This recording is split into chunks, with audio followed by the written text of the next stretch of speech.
నత్తనడకన సాగుతున్న పెద్దపల్లి కూనారం ఆర్ఓబి నిర్మాణ పనులు, అవస్థలు పడుతున్న వాహనదారులు, ప్రయాణికులు. శివాజీ మహారాజ్ జయంతి సందర్భంగా పెద్దపల్లిలో ఛత్రపతి యువసేన ఆధ్వర్యంలో భారీ బైక్ ర్యాలీ, ముఖ్య అతిథిగా పాల్గొన్న మాజీ ఎమ్మెల్యే గుజ్జల రామకృష్ణారెడ్డి.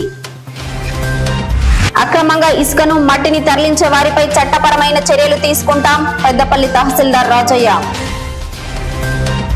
అభయహస్తం పథకం ద్వారా ఎస్సీ ఎస్టీ కుటుంబాలకు 12 లక్షల రూపాయల ఆర్థిక సహాయం అందించాలి, కేవీపీఎస్ జిల్లా కార్యదర్శి కల్లెపల్లి అశోక్.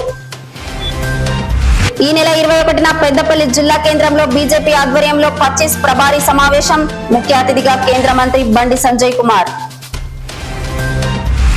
ధర్మారంలో గ్రాడ్యుయేట్ ఎమ్మెల్సీ ఎన్నికల సన్నాహక సమావేశం, మాజీ సీఎం కేసీఆర్ జోష్యం చెప్పడం విడ్డూరంగా ఉందన్న ప్రభుత్వ విప్ అడ్లూరి.